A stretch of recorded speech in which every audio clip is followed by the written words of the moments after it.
पारस जैन जी करनाल से। राधे राधे। राधे राधे महाराज जी, आपके चरणों में कोटि कोटि प्रणाम। गुरु जी, मन के विचारों में दूसरों की तरक्की देखकर ईर्ष्या होना, छोटी छोटी बातों पर आप क्रोध तरक्की आना। किसे समझते हैं? किसका प्रश्न है? हाँ बच्चा हो, ठीक है। आप तरक्की किसको समझते हैं? आप बोलेंगे तब तो हम समझ पाएंगे ना कि आप तरक्की का मतलब क्या लिए हुए हैं। जैसे दूसरे सुखी हो जाते हैं गुरुजी। बच्चा, वो देख हाँ अब हम पूछते हैं, ईर्ष्या। दूसरा सुख तुम किसे मानते हो? देखो, हम तुम्हारे प्रश्न करके वहां पहुंचाना चाहते हैं जिसे वास्तविक तरक्की कहते हैं, जिसे वास्तविक सुख कहते हैं। तुम बच्चा सुख किसको मानते हो? जिसमें आनंद हो। फिर हम पूछ रहे हैं तुम आनंद किस में मानते हो? हम किसी मानते हैं ना, बढ़िया ब्याह हो जाए, हमारे संपत्ति हो जाए, गाड़ी हो जाए, अच्छी नौकरी हो जाए, समाज में प्रतिष्ठा हो जाए, ऐसा मानते हैं ना? यही तो मानना है ना। हाँ बच्चा, ये लौकिक सुख जो है, मायाकृत जो सुख है, वो पुण्य के प्रताप से मिलता है। अगर आपने पूर्व पुण्य किए हैं, तपस्या है आपकी, तो आपको यहाँ सब सुविधाएं मिलती चली जाएंगी, वैसी बुद्धि प्रवीण होती चली जाएगी, पढ़ाई लिखाई में वैसी अनुकूलता मिलती चली जाएगी। और यदि आपका पूर्व पुण्य नहीं है तो आप प्रयास करेंगे और बाधा आपके सामने खड़ी होती चली जाएगी। आप पढ़ लिख गए, नौकरी नहीं मिल रही, या आप बहुत पढ़ाई में उत्साह रखते हैं लेकिन अनुकूल ट्यूशन नहीं मिल रहा, अनुकूल हमारी व्यवस्था नहीं हो पा रही। लौकिक उन्नति में हमारे पुण्य होते हैं, लौकिक अवनति में देखो, जैसे अज्ञानी जन ना माने, लेकिन आप देखो, कोई भी आदमी, कोई भी व्यक्ति जो विवेक बुद्धिमान है, क्या कसर उठा रखता है क्या कि मुझे सुख मिले और कभी दुख ना मिले? कोई कसर? आप बोलो, सब चाह रहे हो ना, तो है ना कोई जो मुझे जबरदस्ती दुख देता है? वो मेरा कर्म है, वो मेरा कर्म है। बस यही अध्यात्म समझाता है कि आप आए हुए दुख सुख को धैर्यपूर्वक बुद्धिमानी से बचकर निकल जाओ। और भजन एक ऐसी वस्तु है, भगवान का नाम जप, भगवान की लीलाओं का गायन श्रवण और दूसरों में भगवत भाव करके सेवा, ये आपकी बाधा रूपी जो पाप कर्म है उनको भस्म कर देगा। अब ये बात अपने को पता नहीं, और ये बात उसको भी पता नहीं जिसको ये सामग्री मिली हुई, सुंदर स्त्री या सुंदर पति या गाड़ी, रुपया, पैसा, जो आप सोच रहे हैं, जिसको देखकर आप ललचा रहे हैं, वो उसके पास वस्तुएं हैं, पर वो भी अशांत है, उसके अंदर भी कामना है, वो भी तृष्णा से युक्त है, भय से युक्त है, और वो मृत्यु से भी भयभीत है। तो भैया कहां सुख हुआ? जो अशांत है तो वो कहां, वो किसी और को देख रहा है। आप देख रहे हैं तो वो किसी और को देख रहा है, वो किसी और को देख रहा है। मतलब आप ऐसे, चूंकि आप बच्चा हो, अभी सबसे मिले नहीं, हम बचपन से बाबा जी रहे तो सबसे मिलके देखा है, वैभव है और राक्षसी वृत्ति है, शराब पीना और बहुत से व्यभिचार आदि प्रवृत्तियां, उसे वो सुख मान रहे हैं। अगर मानो होता, जैसे अपने लोगों को मन समझाता है कि ये सब वैभव, तो वो क्यों रोते हमारे सामने आके? वो क्यों हमसे प्रार्थना करते? क्योंकि हम तो बाबा जी, खाने की व्यवस्था नहीं, कपड़े ठीक नहीं, तो वो तो वैभव संपन्न है, हजारों उनके नौकर हैं, सारी व्यवस्था। जब वो गाड़ी से आए थे, 5-6 गाड़ियां उनके साथ थी और उनके अंग रक्षकों सब ऐसे थे, पर वो ऐसे बात कर रहे थे कि हृदय लग रहा था शास्त्रों में जो लिखा है वो सत्य लिखा है। अनुभव में बच्चे थे तब भी शास्त्र, बस इसीलिए बुद्धि पुष्ट होती चली गई। नहीं नहीं, उस वस्तु को जानना, उस वस्तु को प्राप्त करना है, जिसको प्राप्त करने के बाद कुछ भी चाह नहीं रह जाती। तो बच्चा, भगवान का नाम आपके जो उन्नति में बाधक है उनको नष्ट कर देगा। हमारे जो रसिकाचार्य महापुरुष हैं, उन्होंने कहा है, राधा वल्लभ भजत भज भली भली सब होए, जीते विनायक शुभ अशुभ, विघ्न करे नहीं कोय, विघ्न करे नहीं कोय, डरे कलिकाल कष्ट भय, हरे सकल संताप, हरसि हरि नाम जपत जय। वो विजय को प्राप्त हो जाता है। कोई भी विघ्न, देखो हम डरते हैं कि जैसे बताया गया कि कोई ग्रह तुम्हारे खिलाफ, अगर वो अनुकूल हो जाए तो तुम्हारी उन्नति हो जाए, तुम्हारी उन्नति में अमुक ग्रह बाधक, ऐसा है, ऐसा कोई झूठा नहीं है। ज्योतिष शास्त्र सत्य है, ग्रह नक्षत्रों का प्रभाव हमारे ही कर्म से विपरीत और अनुकूल होगा, वो ऐसे नहीं है। देखो, जितने भी ग्रह नक्षत्र हैं, जितने भी लोकपाल हैं, जितने भी काम क्रोध लोभ मोह मद मत्सर आदि हैं, ये भगवान का विभाग है, शासन विभाग। आप अभी अभी आप देखो, कानून के अनुकूल चलो ना तो आपका सहयोग करेंगे, और कानून के प्रतिकूल चलो तो वही थप्पड़ मारेंगे, नहीं मारेंगे। तो जितने भी शनिचर ग्रह शुक्र जो जो भी है, जिते विनायक शुभ अशुभ, अब आप भगवान की शरण में होकर नाम जप करते हो, धर्म से चलते हो, तो सब उल्टा जगह में बैठे हो, सब उल्टा ग्रह में बैठे हो, फिर भी कुछ नहीं बिगड़ सकता। हाँ, गोस्वामी जी ने कहा है, तुलसीदास, जान की नाथ सहाय करें तब कौन बिगाड़ सके नर तेरो। हमारे यहाँ हरिवंश महाप्रभु ने कहा, द्वादश चंद्र कृतस्थल मंगल पूरा पद है, और आखिरी पंक्ति में कहा है, जो पे कृष्ण चरण मन अर्पित तो करी है का नवग्रह रंक। ए बेचारे क्या करेंगे, जब बड़े का आश्रय ले लिया जाता है ना, तो हर जगह से ऐसे होता है, ले होता है। हाँ, अपने आप रास्ते, जीते विनायक शुभ अशुभ, विघ्न करे नहीं कोई, आपकी उन्नति आपके सतमार्ग। पर ये बात समझ कम आती है। अच्छा, आज जो पाप करते सुखी है, तो पूर्व का पुण्य हमारा संयोग कर रहा है, वो स्थायी तो है नहीं। जब खत्म होगा ना पुण्य, तो ये जो नवीन कर्म है और पीछे भी स्टॉक जो हमारा पाप का है, वो दोनों का जहां मिलान हुआ, नष्ट हो जाएगा, चौपट हो जाएगा। बोले क्या? बोले गाड़ी में चल रहे थे, वो जरा सा एक्सीडेंट हुआ, आग लगी, और उसी के अंदर मैं गाड़ी सहित, अब विचार करो, नष्ट हो गया ना सब कमाई और सब वैभव सब। जब जीवन ही न, पाप कर्म कभी किसी को बख्शता नहीं है, अधर्म। तो बच्चा, माता पिता की आज्ञा में रहो, जितना बने राधा राधा जपो, और मन लगा के पढ़ो।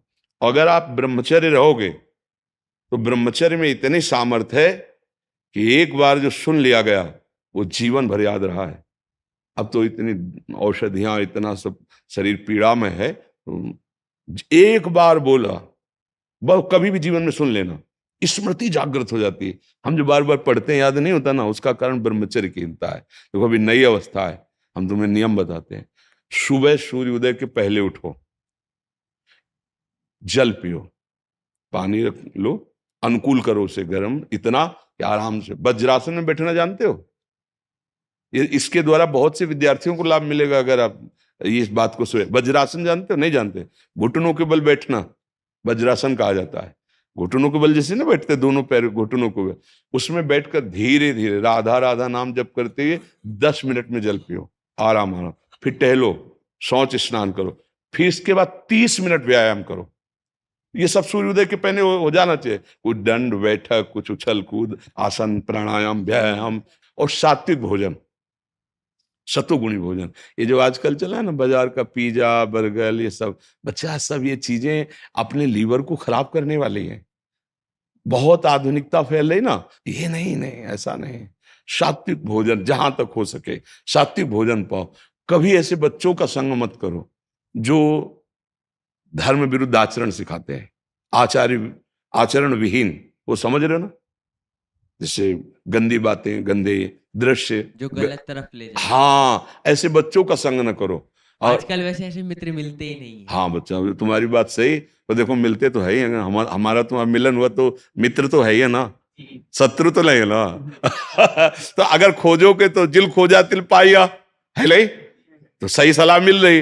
तो अब ये भी नहीं कह सकते कि अच्छे मित्र नहीं मिलते, पर अच्छे मित्र बड़े भाग्य से मिलते हैं, और वो बड़े भाग भगवान की कृपा से होती है, और वो कृपा आपके ऊपर है। अब स्नान किया, स्नान के बाद व्यायाम किया, फिर कुछ मिनट बैठ करके, पहले तो था कि भाई संध्या गायत्री जैसा, तो अपने धर्मानुकूल। अब वो अगर मान लो बुद्धि नहीं काम करे, तो राधा राधा राधा राधा राधा, थोड़ी देर प्रभु। माता पिता के माथा रख के प्रणाम करो, ऐसे नहीं।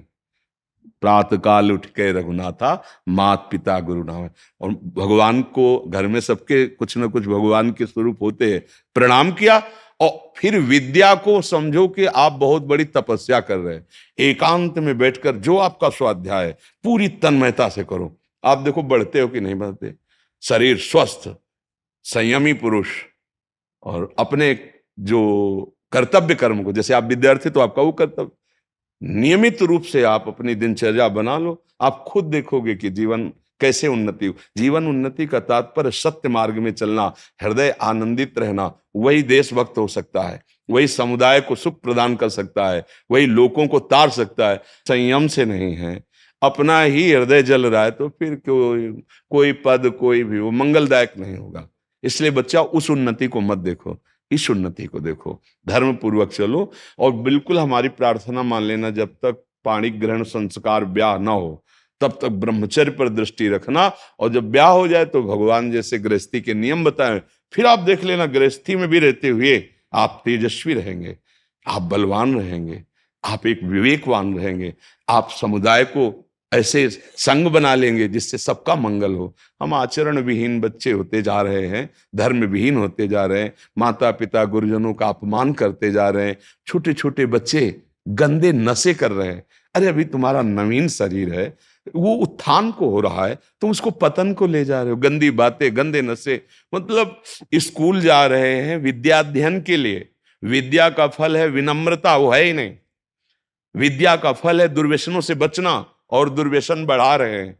तो ऐसे बच्चों से, ऐसी आदतों से बचो, भगवान का नाम लो, उनके आश्रित रहो, फिर जो उन्नति होगी चिंता मत करो। अविनाशी के बच्चा हो, अगर उन्नति चाहे तो ऐसी उन्नति होगी कि भगवान के परम पद से बढ़कर परमेष्ठी पद भी ब्रह्मा का नहीं है, वो भक्तों को प्राप्त होता है। सबसे बड़ी उन्नति, ब्रह्मा भी नमस्कार करते हैं भगवान के पद को, परम पद को। ध्रुव जी 5 वर्ष के बालक थे, एक शपथ लगा दी विमाता ने और कहा अगर पिता की गोद में बैठना है तो मेरे गर्भ से प्रकट हो। और वो सुनीति के गर्भ से प्रकट हुए थे, और जिसने कहा था उसका नाम सुरुचि। रुचि के विरुद्ध हुआ कि हमारे पति के गोद में कैसे बैठ सकता है, उनसे पैदा। वो माता से जाके बोले माँ ऐसा ऐसा विमाता ने किया। बोले वो ठीक कह रहे हैं महाराज, तो मुझे अब पत्नी की अदासी भी मानने के लिए, तो तुम जाओ और भगवान नारायण का, भगवान श्री हरि का भजन करो और जो चाहते हो उनसे मांगो, वो तुम्हें। आज भी बड़े बड़े ऋषि मुनि उस पद की परिक्रमा करते हैं जिसमें ध्रुव जी विराजमान है। ध्रुव जी अटल अटल पदवी, 5 वर्ष के बालक ने वो पदवी प्राप्त की कि सब आज वंदना करते हैं।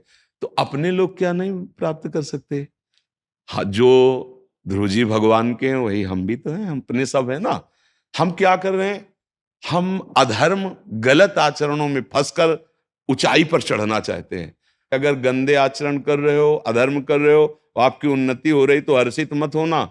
जैसे होता है ना, किसी को छठ में चढ़ाया जाए तो वो सोच रहा है बहुत ऊपर नहीं चढ़ रहे, ऐसी जगह से पटके जाओगे किसी काम के नहीं रहोगे। और धर्म से चल रहे हो, दीपक की तरह प्रकाश हो रहा है, कुल परंपरागत चलता रहेगा धर्म को बहुत सावधानी से। और हम तुमको धन्यवाद देते हैं कि इतने छोटे बच्चे होकर आप जीवन की उन्नति मंगल के लिए आप चिंतित हैं। आपको ऐसा ही अपने मित्रों को भी सिखाना चाहिए जो आपके आजकल मित्र तो बने। ऐसे हैं जी, मेरे 3-4 दोस्त ऐसे हैं जो गलत तरफ ले जाते हैं, नहीं, गलत बस बात करते हैं। दूर रहना, दूर, बहुत बहुत। हम प्रायः कोई ऐसा दिन नहीं जाता जिस दिन ये चर्चा न करें कि हमारी नवीन पीढ़ी अब मर्यादा रहित होती चली जा रही है, और वही नवीन पीढ़ी तो हमारा भविष्य है। अरे भाई, स्कूल में जब पढ़ते थे सब एक ही लाइन में तो बैठते थे, कोई महात्मा बना, कोई डॉक्टर बना, कोई पदाधिकारी बना, वही तो वहीं से तो सब बनते हैं। तो हाँ, इसलिए हमारा भविष्य, हमारे देश का भविष्य, हमारे धर्म का स्वरूप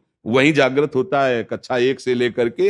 और जो पढ़ाई होती है ना, उसी में सब होते हैं, डॉक्टर, मास्टर और नेता, संत, महात्मा, उसी में सब होते हैं। अगर आचरण पवित्र हो गए तो उठे, और आचरण गिर गए तो फिर